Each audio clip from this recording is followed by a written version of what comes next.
नमस्कार, मेरा नाम है डॉक्टर पुरु धवन और आज इस वीडियो में हम बात करने वाले हैं डाइट के बारे में कि अगर एक पेशेंट की किडनी खराब हो रही है, उसको किस तरह की डाइट लेनी चाहिए जिससे पेशेंट का क्रिएटिनिन है, यूरिया है, पोटेशियम है, सब कुछ कंट्रोल किया जा सके। क्योंकि हम साइंस इंजीनियरिंग में ये मानते हैं कि जो डाइट होती है, जो आप खाते हैं, पीते हैं, वो आपके ट्रीटमेंट का 50% होता है।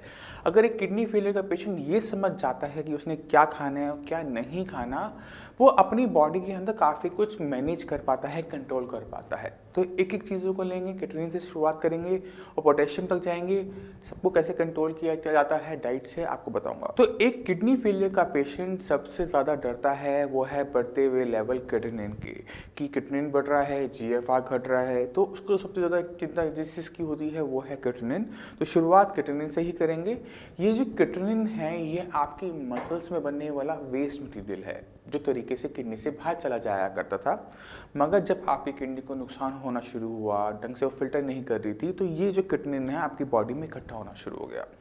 अब ये जो क्रिएटिनिन है, ये कुछ चीज़ों को खाने से बढ़ता है। अगर एक किडनी फेलियर का पेशेंट खाने पीने के अंदर प्रोटीन का इंटेक ज़्यादा करता है, नॉन-वेज ज़्यादा खाता है, दूध दालें ज़्यादा लेता है, तो देखा ये जाता है कि उस पेशेंट के जो लेवल है क्रिएटिनिन के, वो बहुत तेज़ी से बढ़ते हुए देखे जाते हैं। तो जितने भी पेशेंट साइंस इंजीनियरिंग में आते हैं किडनी फेलियर का ट्रीटमेंट करवाने, उनको हम यही एडवाइस करते हैं कि जो अपना प्रोटीन इंटेक है उसको सही करना सबसे पहले। पेशेंट का या तो प्रोटीन बिल्कुल बंद करवा दिया जाता है या फिर प्रोटीन को बदल दिया जाता है। अगर पेशेंट की तबीयत ठीक है, सेहत ठीक है, लेवल ज़्यादा है, तो वहाँ पर अगर हमें डिसीजन लेना पड़े कि शॉर्ट टर्म के लिए, कुछ टाइम के लिए प्रोटीन बंद करने से पेशेंट को फ़ायदा होता हो, तो वो भी करवाया जाता है। तो जितने भी पेशेंट हैं किडनी फेलियर को, उनको यही एडवाइस है कि अपने प्रोटीन को कम करने की कोशिश करो और प्रोटीन जो लेना है उसके बारे में अच्छे से जानो। क्योंकि सिर्फ 2 प्रोटीन ऐसे हैं जो मैं जानता हूँ कि जो बॉडी में पूरी तरह से एब्जॉर्ब हो जाएंगे और आपकी बॉडी में किसी टाइप का भी क्रिएटिनिन बढ़ता हुआ नहीं देखा जाएगा। वो होता है एग वाइट या फिर मूंग की दाल। ये दोनों ऐसे प्रोटीन हैं जिनके बारे में कहा जाता है कि ये बॉडी में 100% एब्जॉर्बेबल प्रोटीन होते हैं। इनका कोई वेस्ट मटेरियल नहीं बनता। अगर वेस्ट मटेरियल नहीं बनता है, इसका मतलब ये है कि क्रिएटिनिन नहीं बढ़ता। तो जितने भी पेशेंट हैं उनको ये एडवाइस है कि अपना जो प्रोटीन चेंज कर कर अपने आप को आप या तो एग वाइट पे या फिर मूंग की दाल पे ले आए। क्योंकि प्रोटीन हमारी बॉडी का एक ज़रूरी पार्ट भी है, वो बिल्डिंग ब्लॉक है, हमारी पूरी बॉडी इनकी बनी हुई है, हेयर से लेकर हमारे teeth, skin, enzymes, amino acid, सब कुछ जो आप बॉडी में देखते हो वो किसी न किसी प्रोटीन का बना हुआ है। तो प्रोटीन का इंटेक करना भी है और सही तरीके से करना बहुत ज़्यादा ज़रूरी हो जाता है। तो अगर आप प्रोटीन पे ध्यान रखोगे तो आप काफ़ी हद तक अपने बॉडी के अंदर क्रिएटिनिन वैल्यू को बहुत ईजिली कंट्रोल कर पाओगे। अब चलते हैं पोटेशियम की ओर, देखते हैं कि ये हमारी बॉडी में जाता कैसे है। ये जो पोटेशियम होता है, ये हर खाने की पीने की चीज़ों में आपको देखने को मिलता है। किसी में कम होता है, किसी में ज़्यादा होता है। तो जितने भी किडनी फेलियर के पेशेंट होते हैं, साइंस इंजीनियरिंग में आते हैं, उनको हम यही एडवाइस करते हैं कि अपनी बॉडी के अंदर पोटेशियम की मात्रा को कंट्रोल करने के लिए आप वो चीज़ें खाओ जिनमें कुदरती रूप से पोटेशियम की मात्रा कम है। इससे क्या होता है कि हमें पोटेशियम बाइंडर कम मात्रा में लेने पड़ते हैं या फिर नहीं लेने पड़ते। तो इनको जानना, इन सब्जियों के बारे में जानना, इन फ्रूट्स के बारे में जानना, इन जो गेहूँ है, चावल है, इनके बारे में जानना बहुत ज़्यादा ज़रूरी हो जाता है। तो कोशिश करता हूँ इस वीडियो में आप सभी को एक-एक पॉइंट से, एक-एक तरीके से सब कुछ समझाऊँ कि कौन सी चीज़ खानी है और कौन सी चीज़ नहीं खानी। तो जो सब्जियों से शुरुआत करते हैं, देखते हैं कि कौन सी सब्जियां खा सकता है किडनी फेलियर का पेशेंट और कौन सी सब्जियों को छोड़ देना चाहिए। जो भी सब्जी जमीन के नीचे लगती है, आलू है, शकरकंदी है, अरबी है, जिमीकंद, चुकंदर, जो भी लगती है, जो भी आप सोच सकते हैं, वो आपने पेशेंट को नहीं देनी, सिवाय 3 के, गाजर, मूली और प्याज। ये 3 सब्जी ऐसी हैं ज़मीन के नीचे लगती हैं, मगर इनमें पोटेशियम की मात्रा कम होती है, इसलिए ये सब्जियां आप पेशेंट को दे सकते हो। इसके अलावा जो भी सब्जी ज़मीन के नीचे लगती है आप पेशेंट को देंगे तो पोटेशियम की मात्रा बढ़ती हुई देखी जा सकती है। इसके अलावा जितनी भी पत्तेदार सब्जियां होती है, पालक, बथुआ, मेथी, धनिया, पुदीना, इनकी बनी हुई चटनियाँ, साग, ये सारी सब्जियों के अंदर भी कुदरती रूप से पोटेशियम की मात्रा ज़्यादा देखी जाती है। तो हम इनको अवॉइड करवाते हैं। अब सवाल उठता है कि अगर आपने ये सब्जी नहीं खानी, पत्तेदार सब्जी नहीं खानी, जड़ वाली सब्जी नहीं खानी, तो आप कौन सी सब्जी खा सकते हैं? तो किडनी फेलियर के पेशेंट को हम ये बताते हैं कि जो भी सब्जी आप देखते हैं जो फल की तरह किसी पेड़ पे, पौधे पे लग रही है, वो आप पेशेंट को दे सकते हैं। इसमें घिया, तोरी, परवल, पैठा, करेला, अपना भिंडी, अपना टमाटर, बैगन, ये सारी सब्जियां आप पेशेंट को इजीली दे सकते हैं। इसमें पोटेशियम की मात्रा कुदरती रूप से कम होती है, इसलिए पेशेंट को नुकसान नहीं होता। अब चलते हैं फ्रूट्स की ओर। फ्रूट्स में आपको कुछ फ्रूट्स तो बिल्कुल टच भी नहीं करने होते।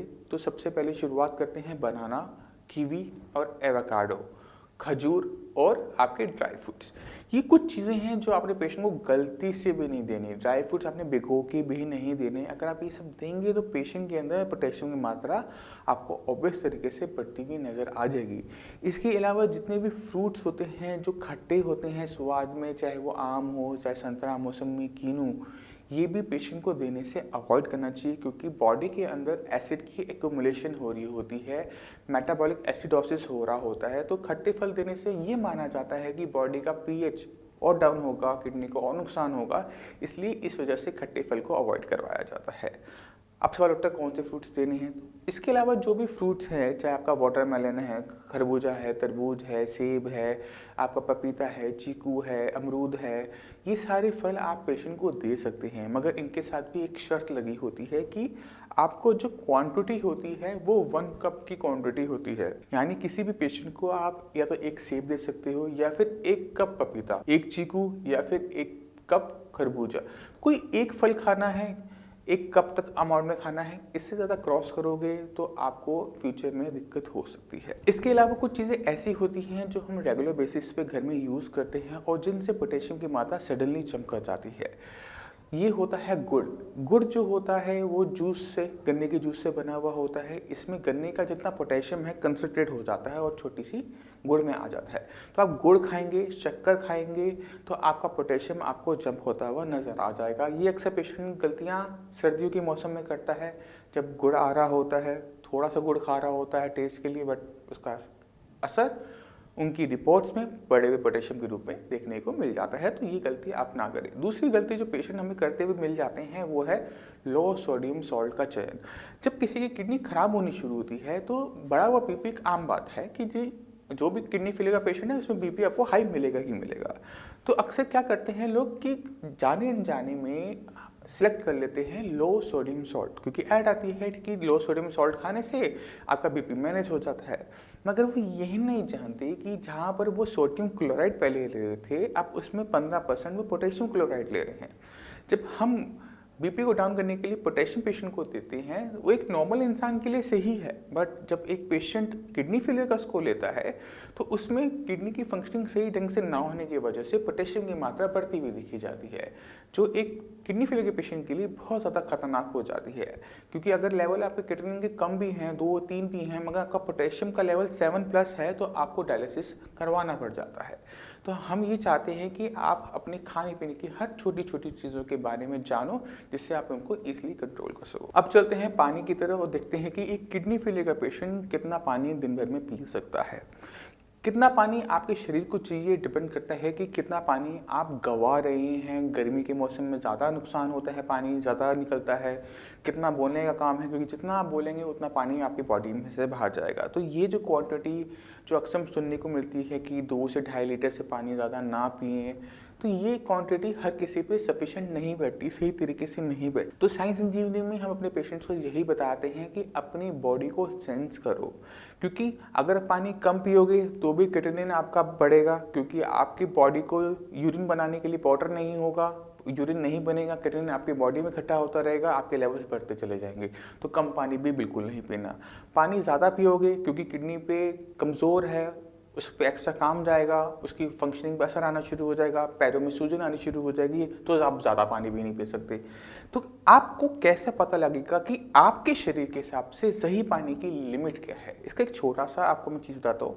हमारी बॉडी में सेंसर लगे हुए हैं, हमारे लिप्स है, हमारे टंग हैं। अगर आपके लिप्स ड्राई हो रहे हैं, सूख रहे हैं, क्रैक हो रहे हैं, तो आपने पानी पीना है। मगर कैसे? आपने आधा कप पानी लेना है, ठंडा लीजिए, गुनगुना लीजिए, जैसे मर्जी लीजिए, उसको आराम आराम से पीजिए। उसको पीने के बाद आपकी प्यास काफ़ी हद तक आराम मिलना शुरू हो जाएगा। आपने क्या नहीं करना, आपने पूरी की पूरी पानी की बोतल एक साथ नहीं पीनी, छोटी छोटी अमाउंट में फ्रिक्वेंसी बढ़ाकर आप पानी को अपटेक करते रहें, जिससे आपकी बॉडी में किसी टाइप का नुकसान ना हो, पानी की कमी ना हो, पानी ज़्यादा ना हो। तो आपने बेसिकली अपनी थर्स्ट को महसूस करना है, अपनी प्यास को महसूस करना है। प्यासे है तो पानी पीजिए, बट छोटी छोटी अमाउंट में उसको लेते रहिए, एक्सीड ना कीजिए। इससे क्या होगा कि बॉडी के अंदर जो लेवल है फ्लूइड का वो मेंटेन करना आप सभी के लिए इजी हो जाता है। आपको ज़्यादा कैलकुलेट नहीं करना पड़ता, गलती नहीं होती कम होने की या ज़्यादा होने की। तो इसको आप फॉलो करेंगे, आपको किसी टाइप का नुकसान देखने को नहीं मिलता। अब चलते हैं सोडियम की ओर। सोडियम जो होता है हमारी बॉडी के अंदर, वो कंट्रोल करता है आपका ब्लड प्रेशर, आपकी बॉडी के अंदर फ्लूइड की एक्यूमुलेशन, कि पानी कितना इकट्ठा हो रहा है।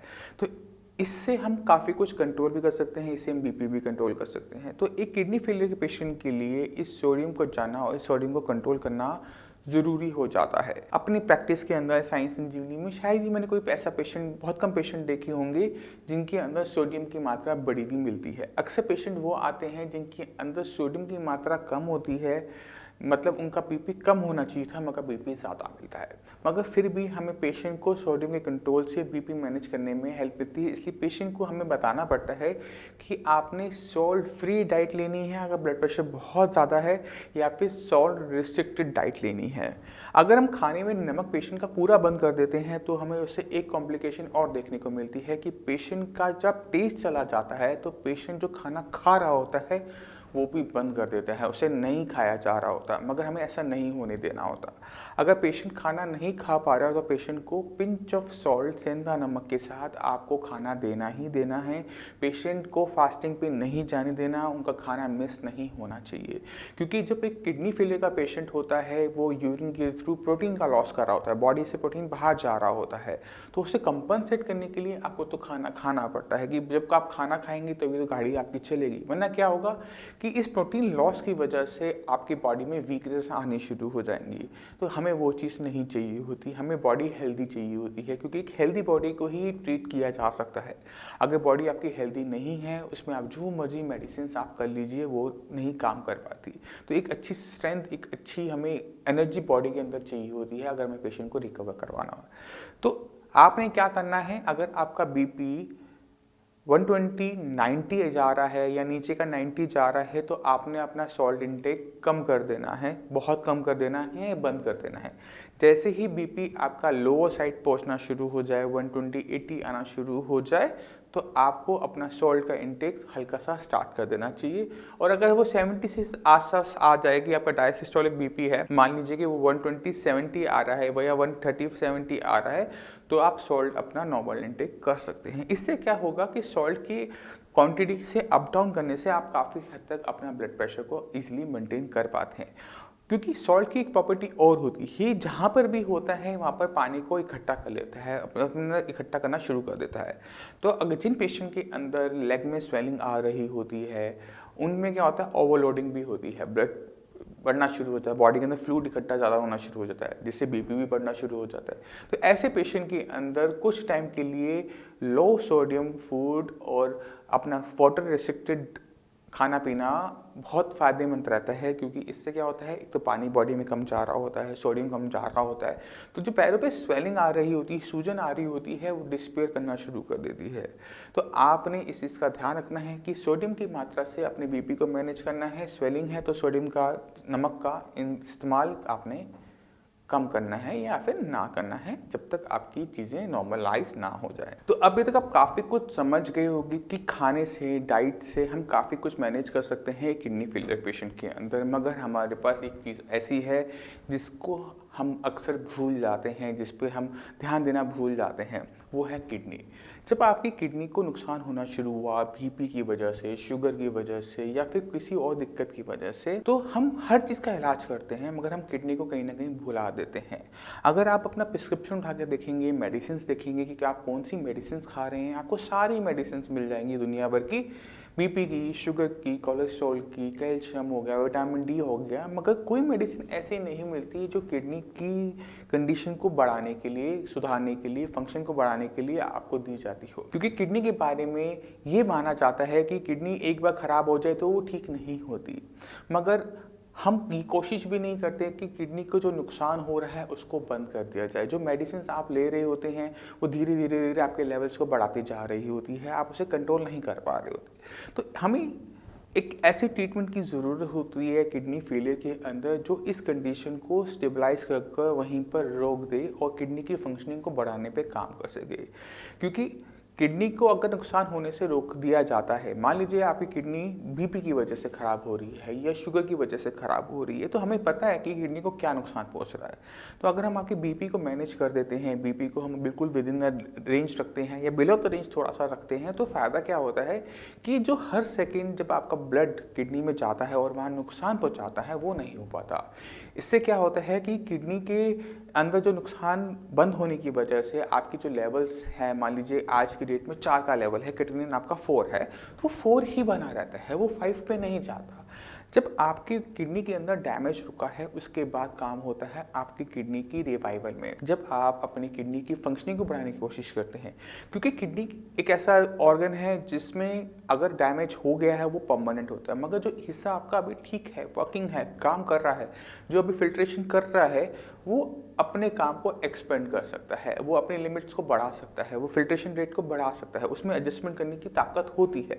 तो हमने क्या करना है, हमने किडनी को मेडिसिन से, KFRT मेडिसिन की वजह से, हेल्प से हमने उसकी फंक्शनिंग को बूस्ट करना है, जिससे क्या होगा कि वो जो काम हमारे पास बचा हुआ किडनी है उसकी फंक्शनिंग बढ़ने की वजह से वो आपके बॉडी को अच्छी तरीके से फिल्टर कर पाती है। इससे फ़ायदा क्या होता है कि जो क्रिएटिनिन आपका बढ़ता जा रहा था, पहले तो रुक गया कि हमने बीपी और आपकी शुगर को कंट्रोल कर लिया, उसके बाद किडनी की फंक्शनिंग बढ़ने की वजह से क्रिएटिनिन आपकी बॉडी से पहले से बेटर अच्छी तरीके से क्लियर आउट होना शुरू हो गया, बाहर जाना शुरू हो गया। और रिजल्ट क्या होता है कि आपके जो लेवल्स होते हैं क्रिएटिनिन के, यूरिया के, पोटेशियम के, जो बॉडी में एक्स्ट्रा पानी इकट्ठा हो रहा है, सूजन जो आ रही है, तो तमाम जितनी भी कॉम्प्लिकेशंस आ रही होती हैं एक किडनी फेलियर के पेशेंट के अंदर, वो डिसअपीयर करना शुरू हो जाती है। मगर ये तब होता है जब हम अपनी किडनी पे ध्यान देते हैं। जब अपनी किडनी पे ध्यान दोगे, अपनी डायलिसिस मशीन पे ध्यान दोगे, तो आपको किसी भी बाहर की डायलिसिस मशीन की ज़रूरत नहीं पड़ती। मगर ज़रूरत क्या होती है, अपनी बीमारी को जानने की और अपनी बीमारी को जानकर उस पर सही तरीके से एक्ट करने की। तो ये वीडियो से आप काफ़ी कुछ समझ गए होंगे डाइट के बारे में, किडनी फेलियर के बारे में। फिर भी आपके माइंड में कोई भी डाउट हो, कुछ भी पूछना चाहते हो, तो नीचे दिए हुए नंबर पर कॉल कर साइंस एंड इंजीनियरिंग के डॉक्टर से आप फ्री ऑफ कॉस्ट कंसल्टेशन ले सकते हैं। आप अपॉइंटमेंट लेके मुझसे भी आकर मिल सकते हैं। बाकी जानकारी के लिए आप हमारी साइट saikidneycare.com में जाकर किडनी फेलियर से रिलेटेड और तमाम जानकारी भी ले सकते हैं। अब इसी के साथ आपसे भी इसे चलने की आगे चाहूँगा। धन्यवाद।